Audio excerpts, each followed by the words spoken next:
Today's video is sponsored by Simply Safe, because there's no safe like Simply Safe. When I ripped the 10-cylinder Viper engine out of my SRT-10 truck in favor of a 6.2-liter supercharged engine out of a Dodge Demon, I did it with one goal in mind: to make this 5,000-something pound truck faster than an actual Dodge Demon. Don't get me wrong, it's fast, but we're still not Demon fast. In fact, we're a full second slower in the quarter mile, but now it's time to fix that. The first thing on the agenda isn't gonna make the truck any faster, but it will allow us to go faster. At our first track outing, we managed to cover the quarter mile in 10.6 seconds, which was great. By the end of said quarter mile, we were bouncing off the rev limit, meaning we were completely out of gearing and it would be impossible to go any faster. From the factory, these trucks came with a 456 gear, but if we go back just one model year, those trucks came with a 410. With our current gear set, if we maintain a 7,000 RPM rev limit, we're limited, on paper at least, to 132 miles an hour. But if we swap this out to the older 410, at that same 7,000 RPMs, we'll be able to hit 147 miles an hour. I suspect to hit our goal of 965 or better, we're gonna need to trap somewhere around 140 miles an hour, so this gear swap should be exactly what the doctor ordered. The first thing we gotta do to get our gear set out is pull our axle. So Tim is gonna push in the axle, and I'm gonna grab this little C-clip, or try to, with a magnet. Now that we got our C-clip out, the axle is gonna slide right out of this housing. I almost said like butter, but I think it's more like gear oil. Before we completely dismantle this thing, we decided to take a few measurements just to see what kind of shape the diff is in. And surprisingly, despite 138,000 miles of abuse, including a particularly hard last 100, everything's still pretty close to factory spec. There we go. Any shims in there, don't drop them. Voila. There are some differences here, and I'm not sure how that's gonna play out exactly. This is the gear we just took out of the car, the 456 out of the quad cab.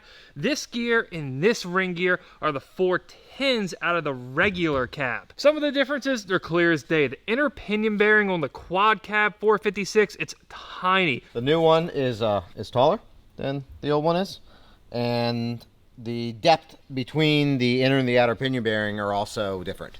Now I'm hoping that when we put our new pinion shaft in, we can make up this bearing difference Hopefully. with shim packs. Possibly. Or lack thereof, but we'll find out. According to everybody I've talked to who's in the know, these rears are an absolute mess. They use pretty much whatever parts they had laying around. There's such little info out there on them, and we don't really know if any of this is gonna work.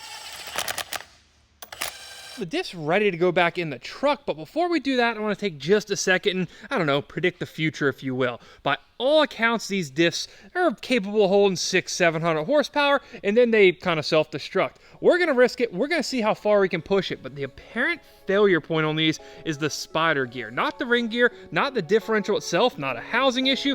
It's the gears in here. Now this, on some levels, just pure dumb luck. We used the shims that were already installed on this pinion gear and just hoped it worked. Fortunately, this one time, it did. That is, of course, if it still looks good after the old arts and crafts segment here, and I've gotta say, you're really painting a masterpiece on that gear. Yeah, I'm no Pablo Picasso here. The whole point of putting this paint down is when we spin the differential around, it's gonna show us where the teeth on the pinion gear are engaging the teeth on the ring gear and what we're looking for, any of these patterns up top. I'm putting pressure on the ring gear, Tim is spinning it, and we're gonna see, hopefully in a second, that we have the perfect wear pattern here. What we're really looking for is to make sure the teeth are engaging properly depth-wise. And while our paint, maybe it's a little old, maybe it's a little nasty, it didn't really wear off as much as I wanted to. If you look at the transfer on the gears itself, it's actually quite perfect. It's engaging just enough, but not so far down like is shown in this one, where it's gonna be binding up. So what do you think? Send it.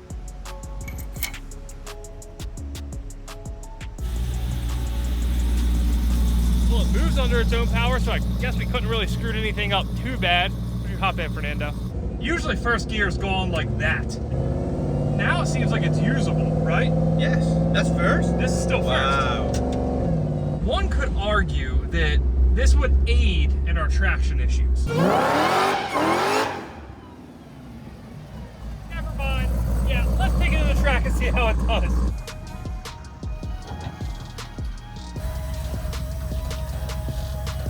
Man, it feels good to be back in the track. I don't know if it's gonna be faster, slower. I really don't know what to expect.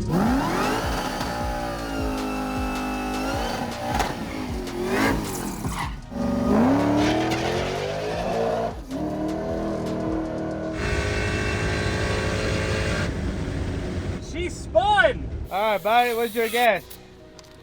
If I have to make a guess, Yes. 10.9 at 129 miles an hour.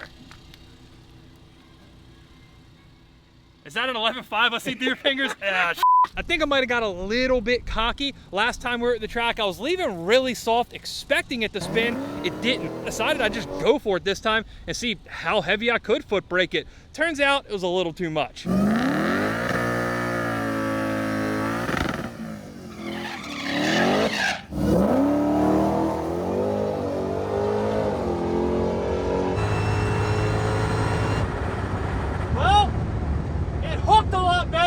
Maybe leaving softer is the trick. Let's see what it ran though. That's gonna be the real question here. I mean, we're back to the 10s again, right? But not as far in the 10s as we were last time. Let's see, we got a 157 60 foot, 126 mile an hour trap speed. I'm not gonna call it yet, but it seems that this gear swap might have made the truck just a little bit slower. You can think of the gear swap as us giving the truck permission to be able to go faster. But the longer we make our gears, the harder the engine has to work to propel the truck down the track, and given that we didn't add any extra power, that could be the reason that we're trapping just a little bit lower this time, or it could be environment. I'm not really sure. Either way, ice her down, give it one more shot.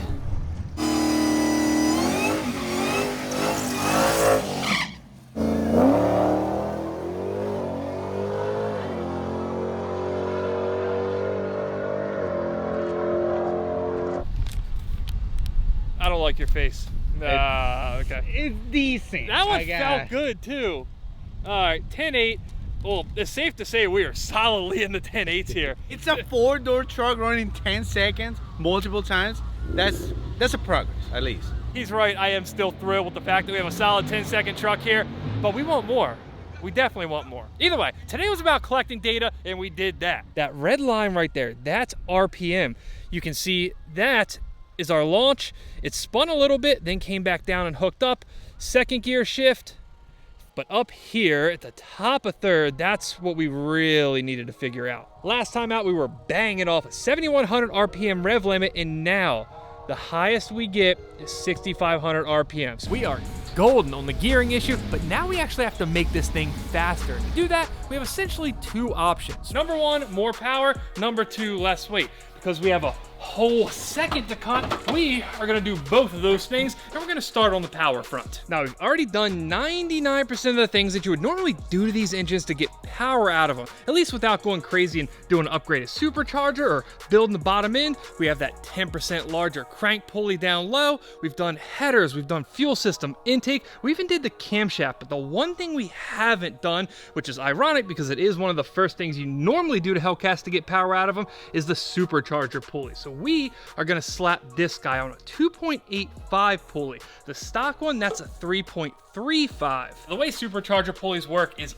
ultra simple. The smaller the pulley on the front of it, the more times the supercharger is going to spin over per rotation of the engine. This results in more boost and then of course more power. From the factory with a stock upper pulley and a stock lower pulley at 6,500 engine RPMs, the blower is spinning at 15,500 RPMs. The way we have it set up with a stock upper pulley and an aftermarket 10% larger lower pulley, the blower is currently spinning at 17,000 RPMs. But once we slap this thing on and have this combined with our 10% larger lower pulley, we're gonna be running this blower at 20,000 RPM. And the end result of spinning the supercharger that much faster is gonna be 3.5 pounds of additional boost and somewhere between 50 and 100 more horsepower. Now to do the supercharger pulley, you have to remove the blower lid, or partially remove it in our case.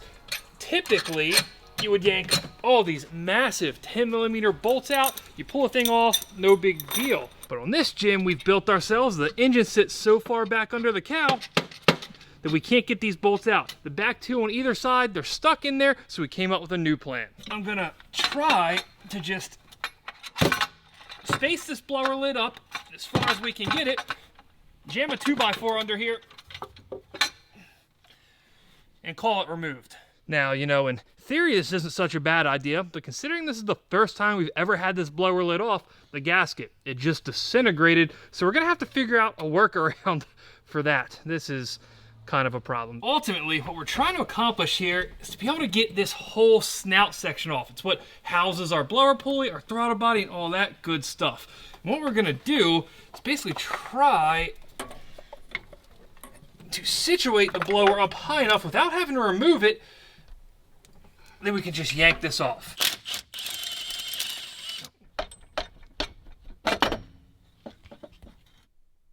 So the only part of this deal that's even a bit complicated is getting this pulley, which apparently is made in Germany, separated and away from our snout so we can put the new one on. And to do that, we need to use this giant hex adapter. But before we can put any pressure on this, we need to support the backside and stop it from spinning. And this is where we ran into our first real issue.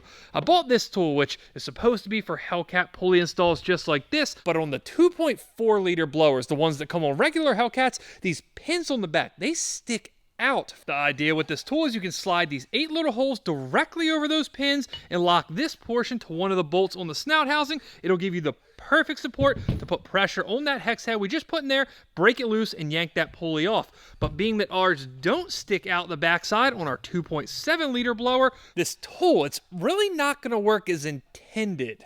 But as always, I think we figured out a way around it. Down here, there's 2 threaded holes in between those 8 pins. Don't know what they're for, but I know what we're going to use them for. It was a nice idea, I guess. Luckily though, it seems that the bolt broke way up by the tool, not deep down in there, so we should be able to just thread these guys out, and we won't be in any worse of a position than we were when we started. What I was really worried about is the bolts breaking off way down in there, and then we'd had a tough time removing them. This does mean, however, that we're gonna have to do something that I really don't like to do. Order the proper adapter for this tool, and wait for it in the mail. Plot twist, our friends at Stark's Performance and Maintenance right across the bay had one. They let me use it, saved us a ton of time. So what we were looking for all along is this cylinder here with all those holes in it. This is gonna slide down, assuming I can get it in the hole. Seems to be a problem. There we go. Just like that. No more janky bolts. We should be able to zip this thing right off now. Oh, wow. It's crazy how stuff works when you have the right tools. There we go.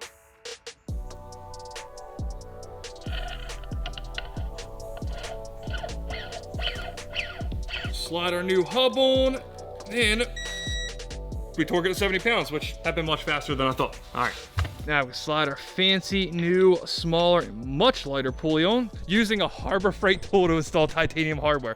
I mean, balance, right? Life's about balance. It's like 5 foot-pounds. Now we can start with our reassembly, and for obvious reasons here, the snout is now significantly lighter. I mean, significantly. There we go, perfect. You remember earlier when we couldn't get those rear blower lid bolts out? Now we need to figure out a way to get a gasket in there, and I think I have an idea. I'm not saying it's a great one, but it should work. What we're gonna do is cut the outside section of the gasket so we can slide it around the bolts, but leave this, you know, kind of O-ring sealing surface intact, so it should be fine. Wait. Can you tell us how much you pay for that gasket before you cut it? That's what makes it bad. That's what makes me like nervous right now. It's the right one, right? Double check. Sure. Yes.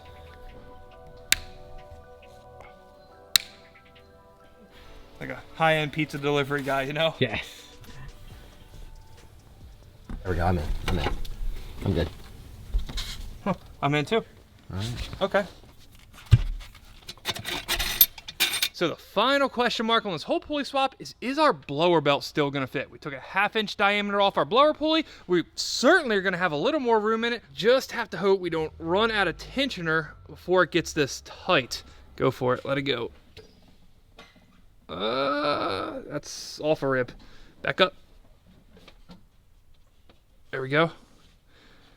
We definitely lost a lot of range, but we still have at least a finger's worth there. Could we change to a tighter belt? Probably, but unless we get belt slip, see some dust, we're just gonna send it. All right, give it a shot, Tim. Let's see if it flies apart.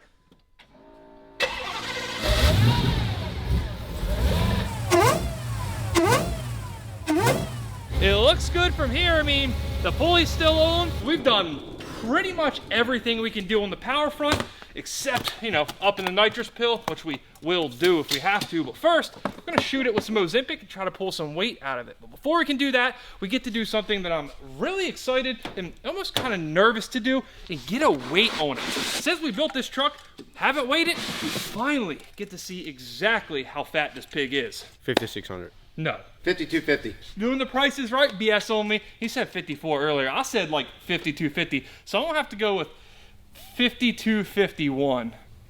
You look concerned. Oh, brother. Oh, brother. 5,465 pounds. The craziest part about this whole deal is that from the factory, these trucks weigh 5,450. So we're basically at square one here. Now, if I told you I wasn't a little disappointed in this, I would be lying. Though it might not be reflected on the scale at this current moment, throughout this build, I really have tried to make choices that would help us get the weight down on this truck. We've ditched so much of what came on this truck from the factory, and every time we've done so, we've replaced it with a lighter variant. But none of that was able to make up for the fact that while we did technically put a smaller engine in the truck, it is an iron block and it does have a massive supercharger sitting on top. And of course, to keep the supercharger cool, we had to add a pretty extensive heat exchanger system that the truck also didn't have from the factory. Basically, we're back to square one with trying to get this thing lightened up. At this point, if we can get our weight down under my original guess of 5251, I'll be happy. But if we can get down under 5,200, I'd be just a little bit happier. And lucky for us, Piggy here still has a few glaring places of fat.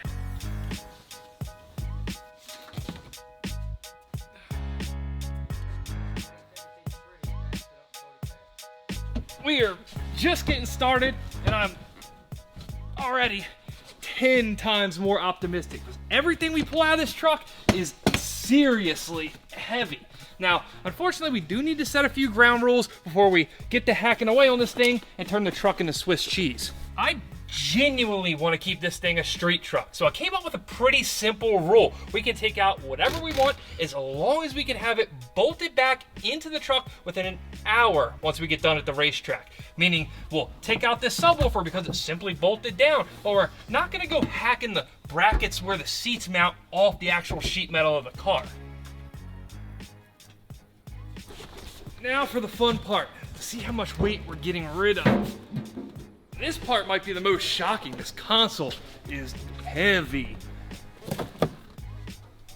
152 pounds in the front seats alone. On to the rear seats, which are folding and much heavier than I thought they would be. 83 for the rear seats alone. Then we have this thing. It's like a parcel shelf that's half made out of metal. This brings us to... we have this thing that we ripped off the back firewall. Another 4 pounds. Then we have all our rear seat belt hardware, the bolts, and then finally the subwoofer, which is really, really light for a subwoofer at least. It's 127 pounds that we're just not putting back in the car, at least for race trim. Then we can add to that the center console, which we're also not putting in, and we have 163 pounds of just weight that's gone from the car. Now, unlike all that stuff, we actually need to replace our front seats, you know, so we can use the truck and all, and there's really no sugarcoating it, but I might have went just a little overboard on this one.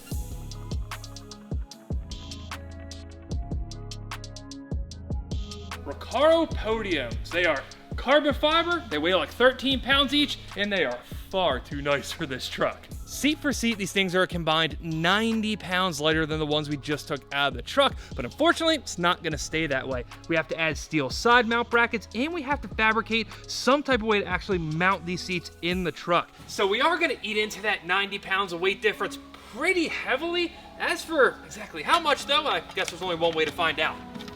We got our side mount brackets on and fit up, but that is the easy part of this whole deal. These are universal. They're not gonna let us bolt the seats into the truck. For that, we need vehicle-specific brackets with feet that are made just for the Ram. And there's not a lot of aftermarket options out there. I think Corbeau makes a set, but they're out of stock everywhere. So that left us basically two options. Number one, we make our own from scratch. Or number two, we get to hacking on these and see if we can repurpose these ones. And if you've been around here for any bit of time, you probably already know what direction we're headed with this.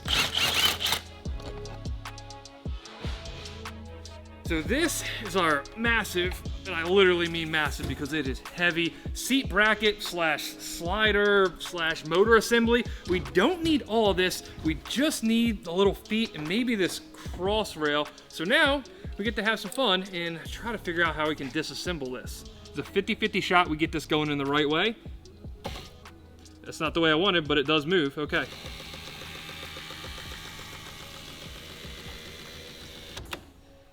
Okay, so what I'd ideally like to do here is power this and get this whole top section with the motors to slide completely off the feet. That way we can have just the feet section to bolt back into the car and attach to these.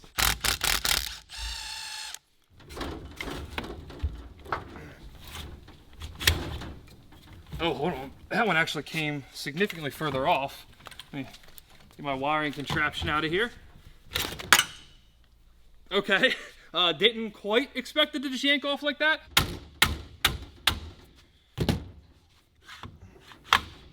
It didn't work that way going forwards, but out the backside, there we go. Oh, and I had genuine concerns about how heavy these seat brackets were, especially since we're reusing them.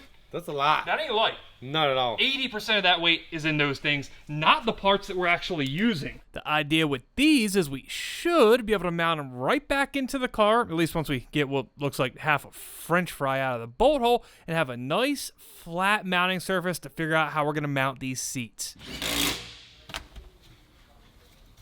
That is solid. Now comes probably the hardest part. The Recaro side mount brackets are significantly wider than the brackets from the truck, so we can't just bolt this to this and call it a day. We're gonna have to make something. And we have essentially two options. We could do something like a flat piece of stock across the back. We could bolt these to this and then weld this to that. But the more I look at it, the more I think there's another way. Unfortunately, this way does involve hacking up our brand new $250 Recaro seat brackets, but I think the juice will be worth the squeeze here.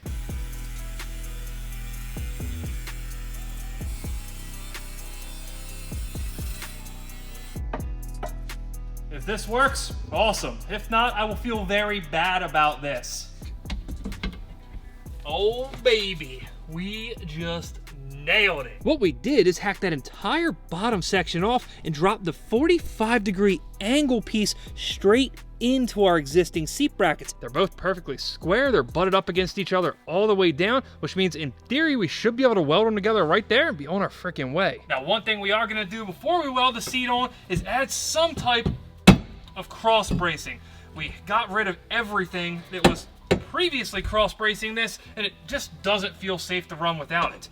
We want to make sure these seat brackets are nice and safe in the event that we ever crash this thing. Basically, these seat rails are going to be to this truck what SimpliSafe is to us here at the shop. It is no secret that a lot of the cars we deal with here are commonly targeted by thieves. So security, it's an A1 top tier priority, and that's where SimpliSafe comes in. SimpliSafe's got a huge range of advanced sensors and cameras to make sure we're protected every which way. Their new ActiveGuard outdoor protection though, that is a game changer. Thieves can steal cars so fast these days that once they're in the garage, it's pretty much game over, and you might as well just call the insurance company. But with SimpliSafe ActiveGuard, crime can be stopped before it happens. Their monitoring agents react in real time to suspicious individuals approaching your home. They can see and speak to them, trigger alarms and spotlights, or even request urgent police dispatch all before a break-in happens. No other home security system offers this kind of active protection both inside and outside the home. SimpliSafe's AI tech identifies familiar faces and alerts agents to threats. That way, trusted visitors like your family, the mailman, or Fernando won't trigger false alarms. SimpliSafe requires no long-term contracts, earning your trust by keeping you safe every day. And monitoring plans are affordable, starting at around $1 a day with no hidden fees. It's even DIY friendly, so you can install it yourself or opt for professional installation. SimpliSafe's even been named Best Home Security Systems of 2024 by US News and World Report. And so you guys can have the same peace of mind that I do. SimpliSafe's offering 50% off your security system and a free first month when you sign up for a core monitoring plan. Visit simplisafe.com/ScrapLifeLead to customize yours. And remember, there's no safe like SimpliSafe. Oh, and we finished the seat, and it turned out awesome. We knew all along that repurposing those stock rails was going to be the most cost-effective option. I didn't, however, know it was going to turn out this elegant, I guess we'll call it. Welding these brackets to the factory ones, it worked out really well, and it looks pretty decent. And as kind of an added bonus here, the stuff we cut off those rails, it is not a negligible amount of weight. We will at some point, maybe when the truck has some downtime over the winter, send these rails off to get powder coated. Half of them are rusty, the other half's raw, and that third half is hacked up and modified. We will also at some point need to make ourselves a harness bar. Right now we're running stock seatbelts, and it's definitely not the safest way to be doing things. That stuff is minor details though. For now, we gotta see how much these things weigh. 28. 28? All right, I'm going 30. It does feel kinda heavy. 26.50. Oh, we split it. 29. 29. 29 pounds. So with the driver and passenger, that's 58 pounds wrapped up in the front seats total, meaning we cut our original 116 dead in half.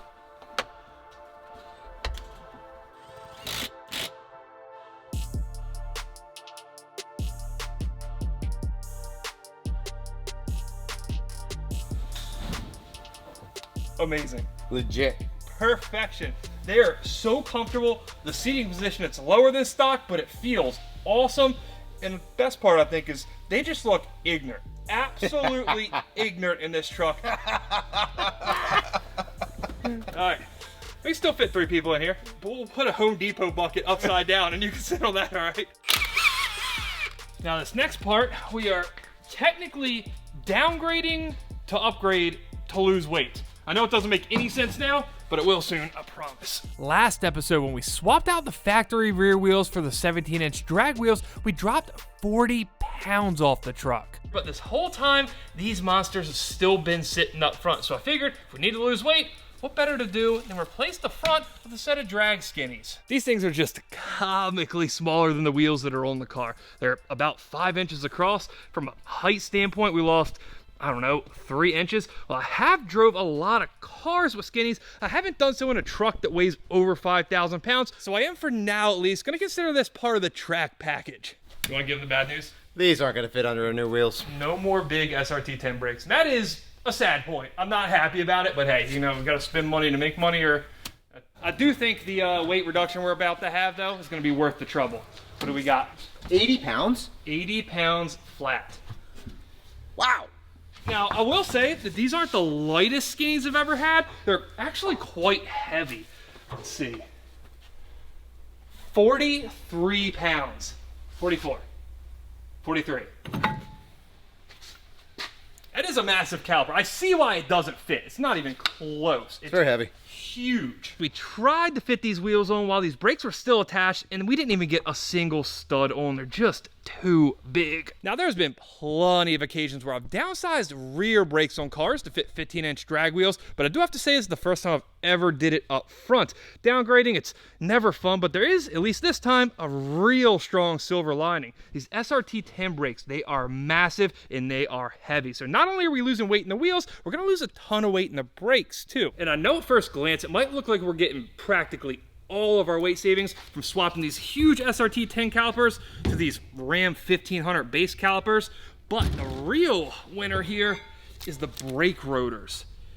Realistically, they're not even that much different in diameter. It's the thickness of the rotors that really does it. Our SRT-10 rotors, which are genuinely heavy to the touch, almost 41 pounds. We'll call it 40, you know, to keep things fair here. The Ram 1500 rotors, 22. So we just dropped another 18 pounds per side. Wow. 23 pounds for the SRT-10 calipers. 16 for these. So this whole front wheel and brake swap's 124 pounds down the drain. And honestly, that's not even the best part. This ain't just 124 pounds less weight. This is 124 pounds of unsprung weight, which is weight not supported by the vehicle suspension, and typically counts as a factor of 3. So we should go real fast. Maybe Bonus weight loss, basically. Yes. But wait, there's more. The tires we're taking off the car, they're 305s, which means that's a lot of meat touching the track, therefore a lot of friction. Our new ones, they are just so much skinnier, so there's gonna be a lot less rubber meeting the road. I don't know how to quantify it, but we're gonna be gaining something there too.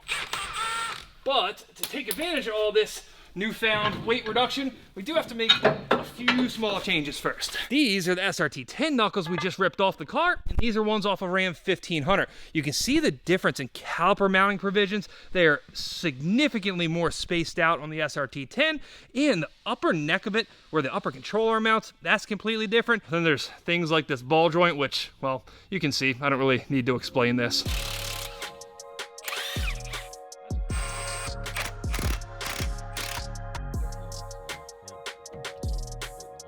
Before we bleed our brakes and throw our fancy new wheels on, we're gonna make one more change. And just like the wheels, we'll call this multi-purpose weight reduction. It's not just weight reduction for weight reduction's sake. Our front sway bar, if I can get it out, there we go. Not only is it, you know, pretty heavy, maybe 20, 25 pounds, it's gonna let us 60 foot a lot better. 25 pounds. Here we go. This thing's not even on the ground yet, and I can already tell it's gonna look just stupid. Probably is the best word for it. Are you gonna be able to stop this thing? I'm worried about going, not stopping, all right? Wow. That's the priority here. That never gets old, does it? Not at all.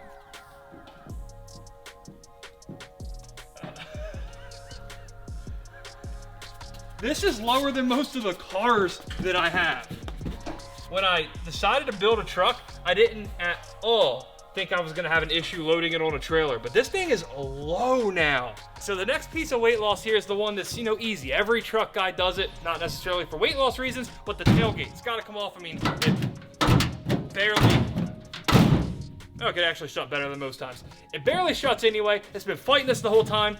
Tim says he can get it off in 20 seconds. So if Tim, who's a very trustworthy guy, was coming to steal your tailgate, let's see how dangerous he is. Ready, set, steal.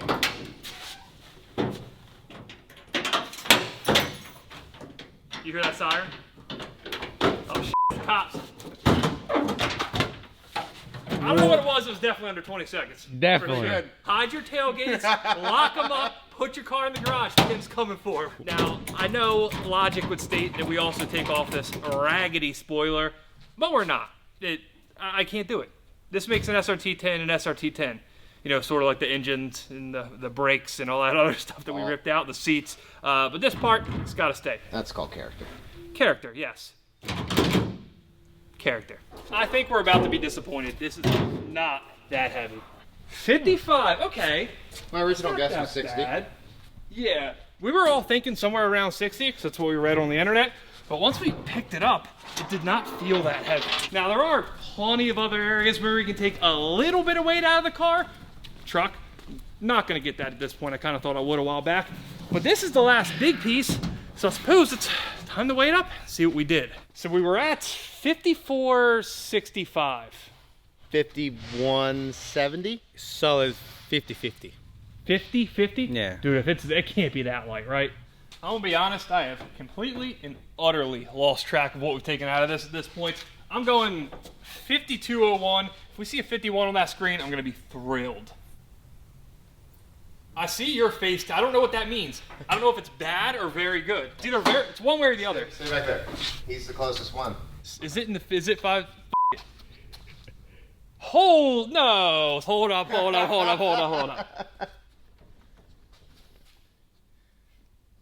Two. There you go. What can I tell you, dude? Like, I'm so good at this. Okay, so I trust that. yeah, I kind of trust that too. What just happened there is if you lower a car down off a lift onto these scales, it takes a while for everything to kind of spread out and settle. So you have to give it a few nice shakes. So unfortunately that 4,900 whatever number, it's not accurate. It's not quite that light. The proper terminology there was jounce. To jounce. Tell them. Yeah, I knew that, but To you know. jounce the car. Yeah, jounced. We jounced it. Yeah. Okay. We have a problem here now. There's a legit problem.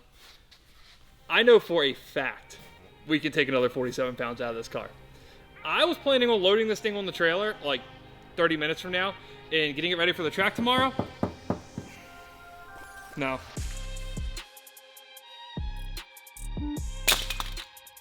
This is something that I really wasn't planning on doing, but I also really want to join the 4,000 pound club.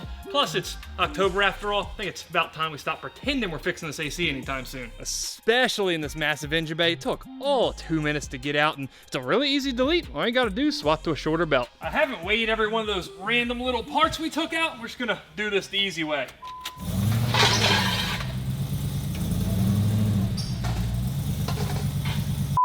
All right, we're up this time.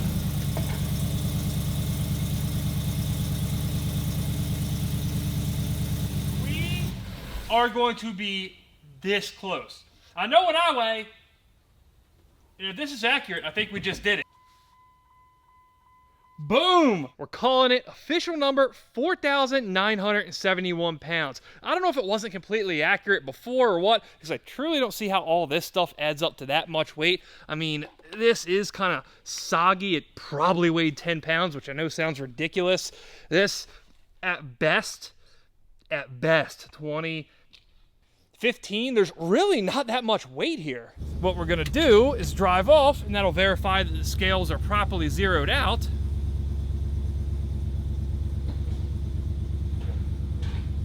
We're off, zeros across the board. Perfect tare weight. That is officially official. We're in the 4,000 pound club. I absolutely love doing this stuff. I love weighing different parts. I love keeping track of how much weight we lost. I honestly might like this more than making additional power. So I know what you're thinking here. No, we are not getting rid of the airbag. No, we're not deleting the steering wheel, though I think it is about time. Ooh. We take this thing off there. I know there's some of you that have been watching these videos wondering why we haven't ditched this yet. It's been this crusty eyesore in all the videos. It's finally time to get rid of it. This is gonna be our reward for losing all this weight. You know, if you're on a diet and you've been doing real well at it, then you go down an entire pizza and it's perfectly fine because you're rewarding yourself. Yeah, this is kind of like that. We are sticking on this new steering wheel from Galaxy Customs, and these have been like a staple at the shop now. I did one on the Viper, Fernando did one on the Z, and now we got ourselves a nice red one with a little red stripe on the top for the Demon truck. Yeah, that's the perfect finishing touch for this interior, especially with the seats. But now it's time to see if all our hard work was worth it. We dropped almost 10% of the truck's weight. We added probably 8% horsepower, but we need to go see what that's worth on a racetrack.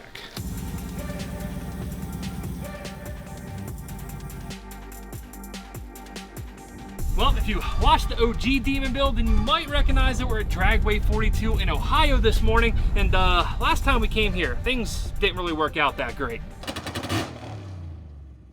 We know the track works, it's super sticky, and this time we got the right tuner with us too. Rick from Big 3, trying to make a few changes here, push us as fast as possible. We're gonna do the control up. We're gonna get this thing into the 9s come hell or high water. And hopefully it's more hell than high water. So yeah, I don't really care how we get to the 9s, we just gotta get there. it's happening. To make sure we don't send it down the track with a super cold drivetrain, we're gonna take a little cruise around the facility here, try to get things up to temp just a little bit. This first pass, we're just going for it. Boost only, no nitrous. See what that weight reduction and a little bit of added power did. Rick also adjusted the shift points. So he said we're gonna get faster just from that.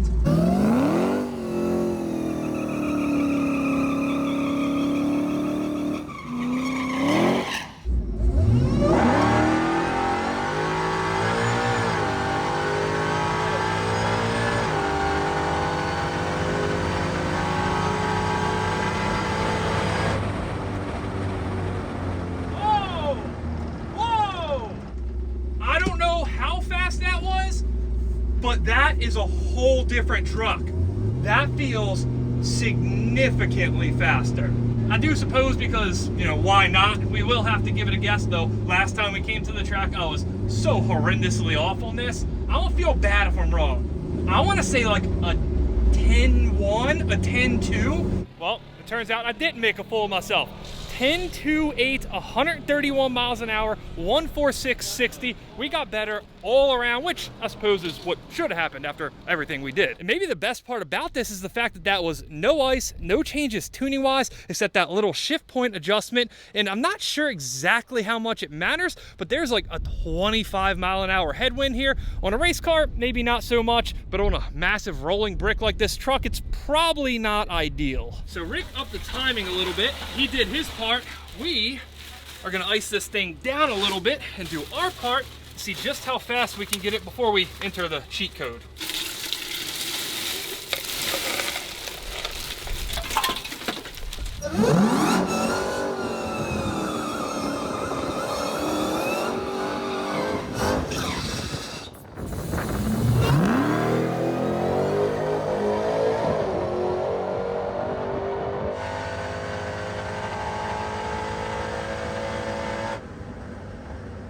No clue if it was faster. Absolutely no clue, but damn, this truck is fun. I can file this under things I never thought I'd say previously, but at some point, I'm gonna have to do another truck build. Almost identical.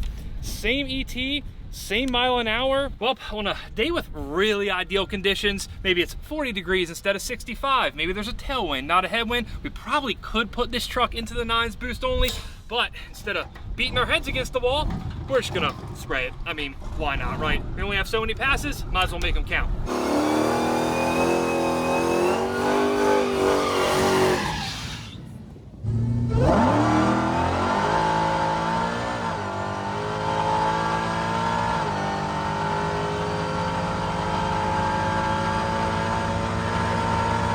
Clear as day, you can feel that nitrous kick on. You might even be able to hear it in the video. I do believe in first gear though, when that nitrous came on, it spun. If we didn't spin, I'd say it was a surefire fact that we hit 9s. I don't know what that did to us. I almost want to say that the short track, say prior to the 8th mile, got a little weaker, but up top, that should have really helped.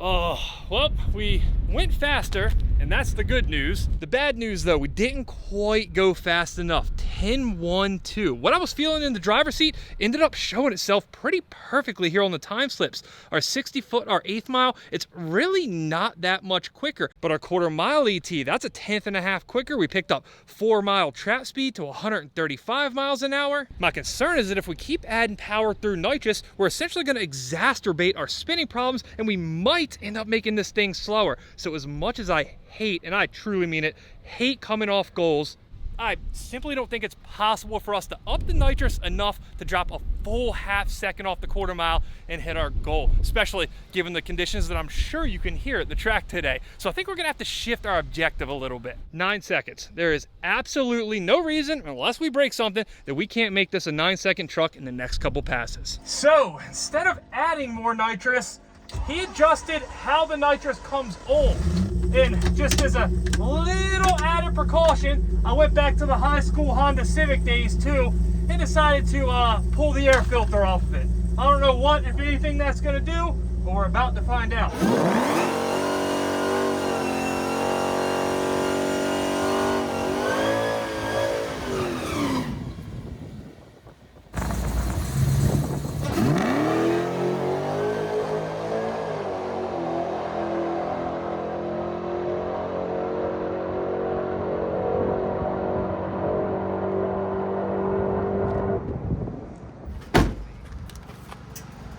Are you?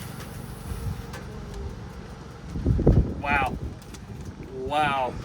I mean, other than missing the 9s by 0.04 of a second, everything else on here looks awesome. Our short track's better, a 1.40 60 foot. That's phenomenal in a truck like this. Now, could we knock off that 0.04 by just running the truck over and over, maybe hoping that wind dies down and get lucky? Sure, but I don't really see any reason to mess around. We might as well just go ahead and up this shot now. We got our lines empty.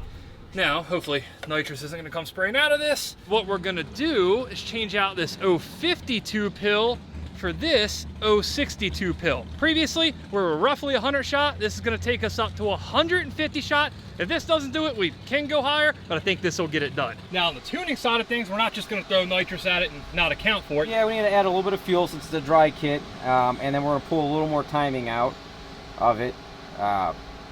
The headwind and the air, the DA is showing to be a little more challenging for the time of year. Usually it's really good air, and we're in like August air right now. So sometimes you just got to help it along with more nitrous. Oh, we're gonna help it along. I can feel it in my bones. We're gonna do it.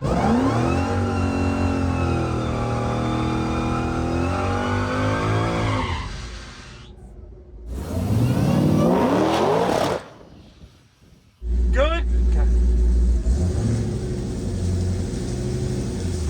Blew the fucking tires off. We in one piece. Woohoo.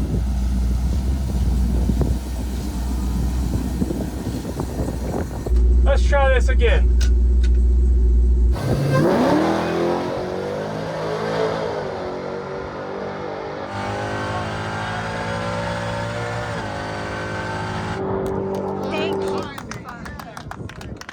I think we got it. I think we got it. I hope we got it. First gear leaving, it felt perfect. It felt so good. I can tell by the smile on my wife's face that we did it. 990, 099.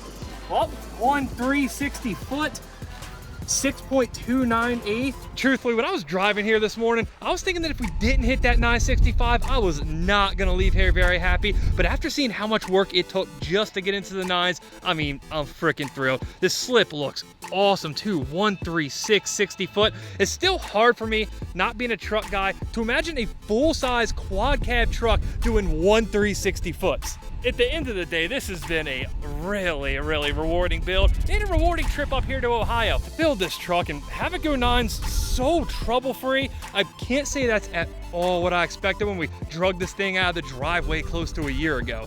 Well, we're back. It's still in one piece, which is shocking to me, and I truly mean that. Guys, we could not have done this without the team at Big 3, giving us support on the Holly, making sure we're dialed in, making sure everything's running safe, and most importantly, running fast. Now, as for what's next on this thing, I don't know. We got to chase that 964, and I've been tossing around the idea of painting it. On one hand, a full fresh paint job, it would really complete the build, and of course it would look awesome. But on the other hand, there's something about a truck that still has this kind of damage, the sunburnt paint that's sitting exactly the way we pulled it out of that driveway going nines, that's also really cool to me. And don't forget the fact that we never washed it before. Not once. No one. Period. It's never been washed. That's a good point. So on this, I think I'm gonna defer to you guys. What do you wanna see? Do you wanna see this thing new, fresh paint? Or do you wanna keep pushing it faster, looking like this? Let me know in the comments. Fresh paint, or we're leaving it rat rod? We'll be able to get it in. Do you have to gonna smash it in and then just spray it? Sort of. That sounded weird. Don't. We absolutely could not have done this with it.